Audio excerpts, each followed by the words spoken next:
Hey folks, it's Rena Jadov, founder of Heal Circle, and Dr. Joel Kahn in the house. Hi, Dr. Joel. Hi, everybody. Hi, how are you, Rena?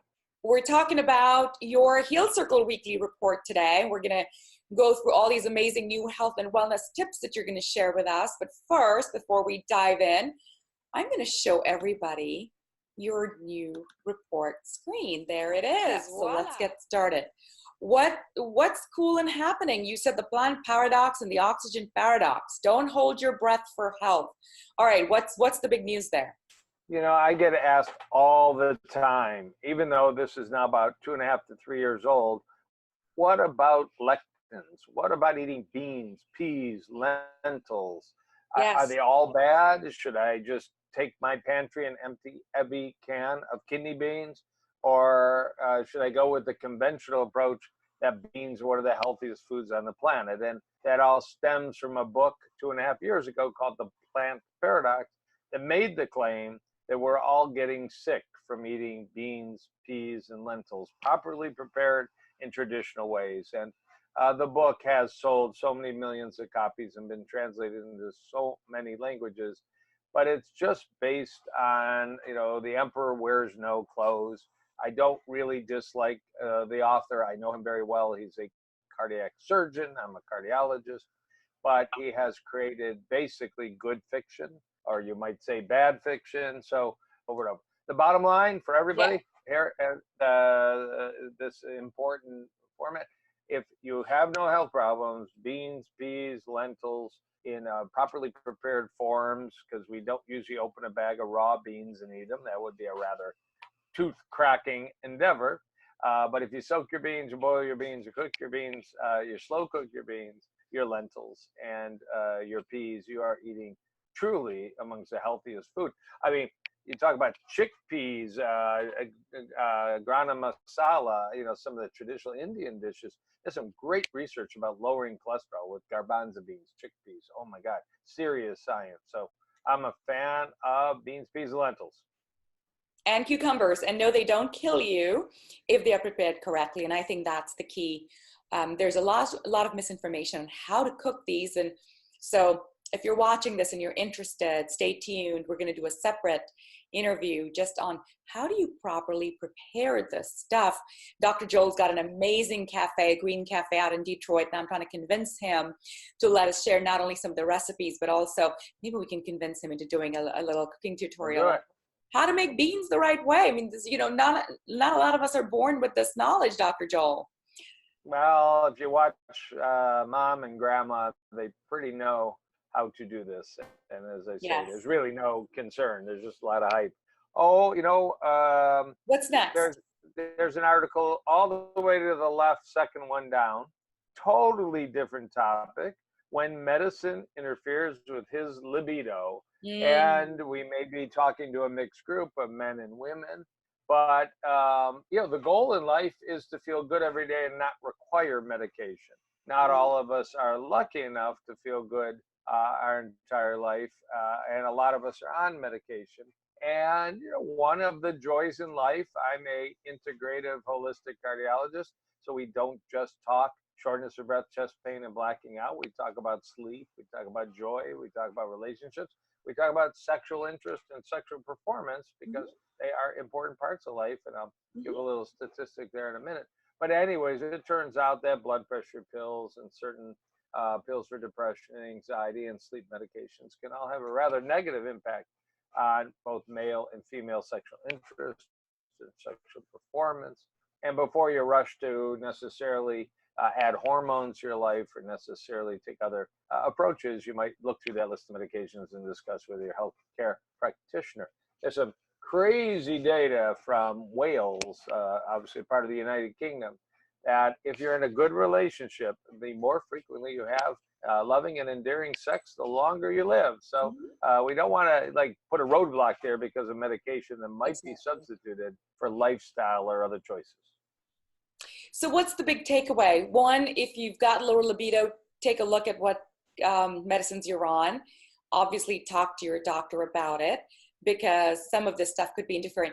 But what happens next, right? So I've got issues. I go to the doctor. He says, well, yeah, that heart medicine's causing issues, but what do I do, Dr. Joel? Well, What am there absolutely are medications that can't necessarily be reduced, eliminated, or substituted. But if you're on blood pressure medicine, medication for sugar diabetes, medication for cholesterol, medication for general forms of anxiety, stress, and depression.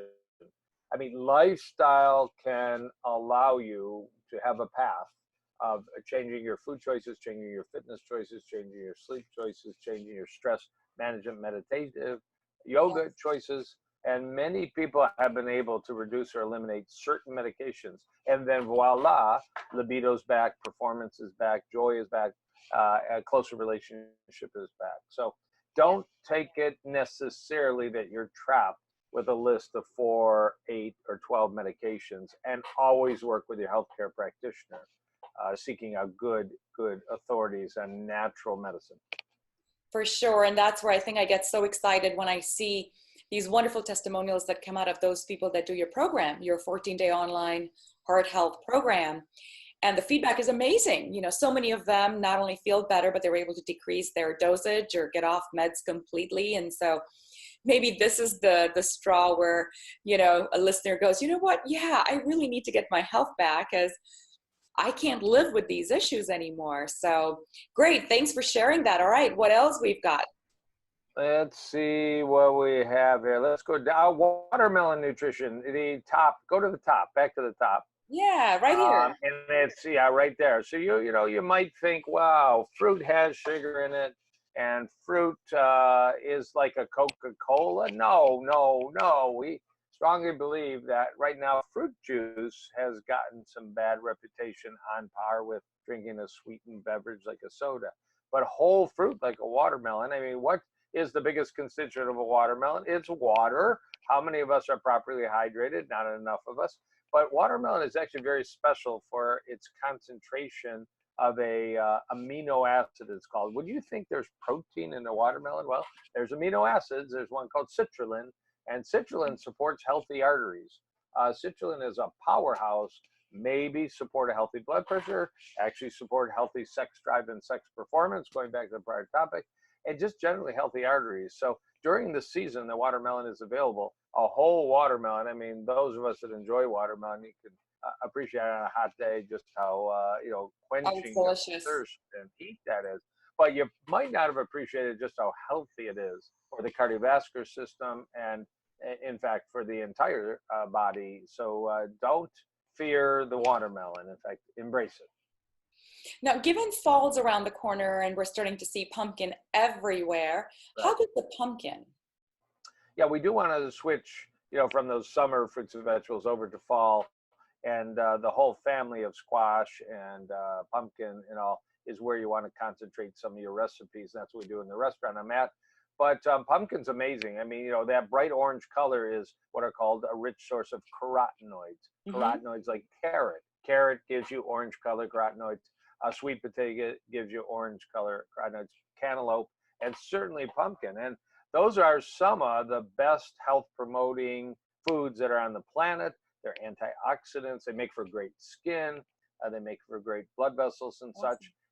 And once again, I hate to say it, but there actually is some data about the carotenoid-rich family of pumpkins, cantaloupe, sweet potatoes, and such for overall longevity, but supporting good energy and good sexual health too. I don't make that up. It's in the science.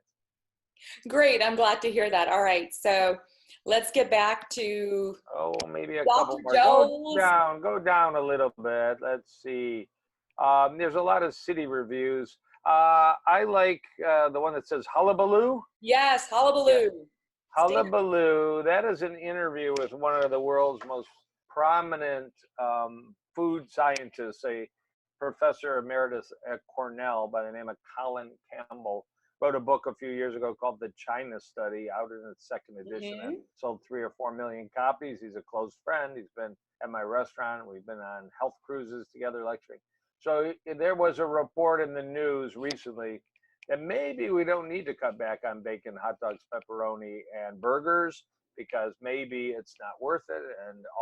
And Dr. Campbell, as well as others, including myself, have been dissecting why those headlines are out there, why this news report, why this research report was out there. And it's all kind of blown up. So let me just get to the bottom line. There has been a trend to lower red meat consumption, and particularly bacon, hot dog, pepperoni, bologna, corned beef, kind of processed red meat consumption. That is a trend that your health will benefit from, your cardiac health, your cancer risk health, your blood sugar health. So Dr. Colin Campbell, looking rather dapper there at age 85 with his arms crossed, is saying, you know, don't buy it. The hullabaloo is not scientifically authentic. Fake health news. That's what the Hashtag subtitle is. That's right? It's hashtag, yeah, ban bacon. In fact, New York City, they actually just banned processed red meats in schools. You'll not be able to buy a hot dog in a New York City school soon. And you might say, oh, that's not fair. Kids love hot dogs. But on the other hand, there is some pretty clear data. There's actually some reports of hot dogs and childhood lymphoma and certain things that might cause one to pause if you actually read it. We had a little Bernie Sanders article there. Bernie Sanders went home. Right there, Bernie Sanders had a heart attack, leaves hospital after 2 days. You know, it's an interesting question. It's worth 1 minute. How can somebody that prominent, he ran for president before, he's running for president now, how can he show up and have a heart attack and not have happened to Bill Clinton, one of the most, you know, cared for medical figures in the world as president and former president, and he ends up after leaving the White House needing bypass surgery and later stent.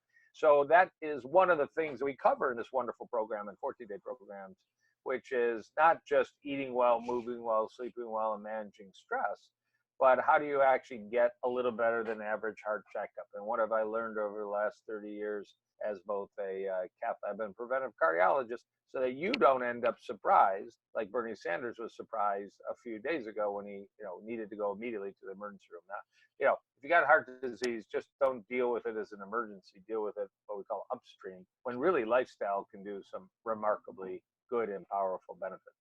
Absolutely. And if you guys are wondering where can I find some data on the lifestyle changes that Dr. Joel recommends, check out his new member circle that is about to be launched, and that's about to go live.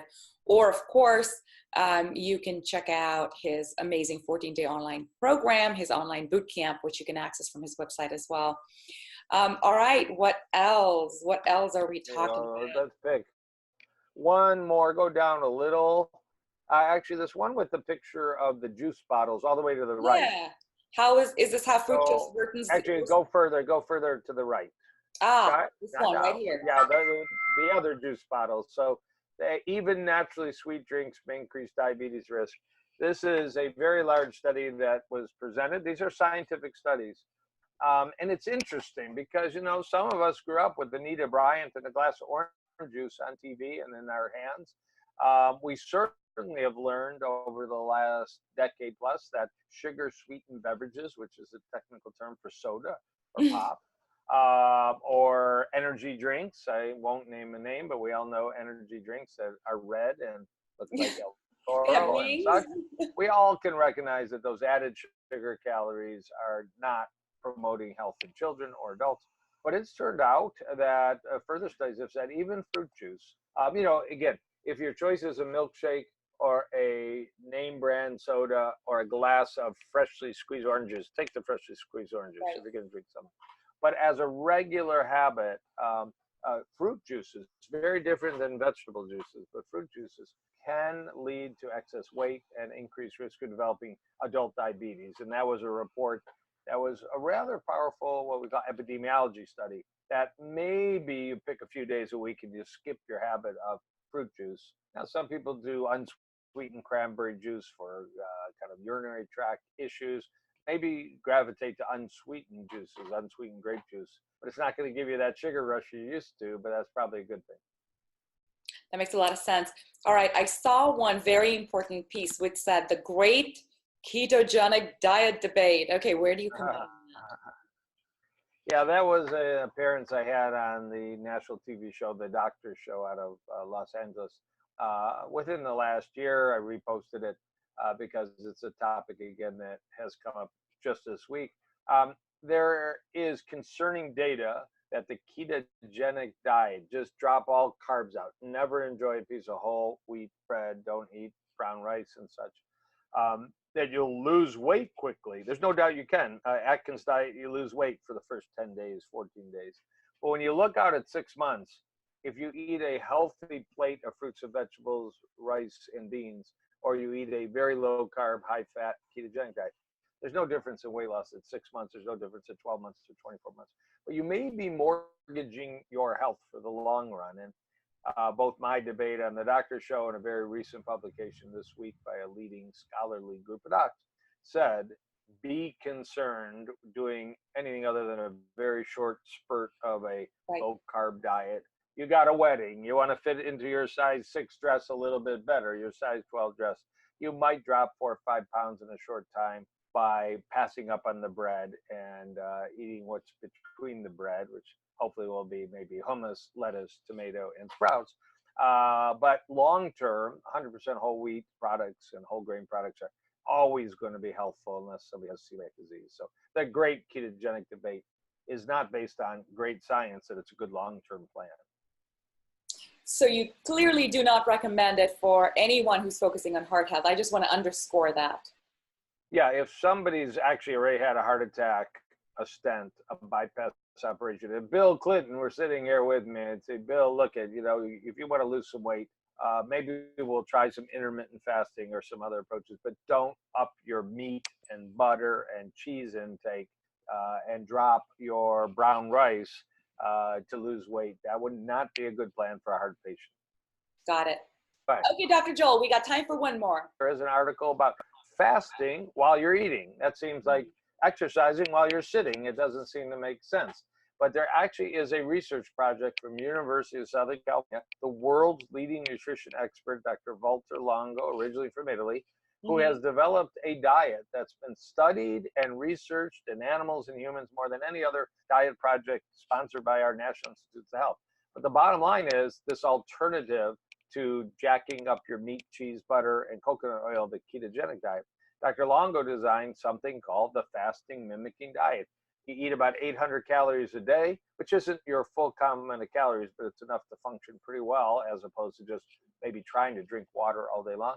And you can actually stimulate the same health benefits that people get by skipping all meals. So it's sort of a bridge between complete water fasting, which does actually have a lot of medical science if people are properly selected and healthy, and a full complement of your daily calories. There is something in between that has more scientific evidence, the fasting mimicking diet. So that report was an update on what's going on worldwide, studying the fasting mimicking diet of the University of Southern California in certain cancer syndromes, in certain aging syndromes, in certain diabetic syndromes. And I think we'll look at some really exciting results in the next 12 months. I actually had the opportunity to test it out for myself. And for anyone out there who's interested, you can go to healcircle.org, click on the blog post and search for Prolon Diet Review. And you can see me and my recordings for every single day of the fast and kind of my experience, what's included, what the food tastes like, and whether it's worth it or not. But the science is incredibly strong, very robust. And I think for someone dealing with any kind of a diagnosis, it's highly, highly recommended that you give it a shot. Now, the price tag's high, Dr. Joel. It is expensive. And so when I did sometimes we have special prices for the Healing Circle. So I will see what I can arrange there. Stay updated, everybody. That would be fantastic because it is frightfully expensive. And at Heal Circle, and especially Dr. Joel's member circle, you are going to be giving your exclusive members access to special discounts. So thank you. Thank you for saying that you're going to figure out how to get some good discounts available for Prolon. All right. Thank you so much. Well, we're going to see you all next week, again with Dr. Joel, rapping about health alerts. We'll see you then.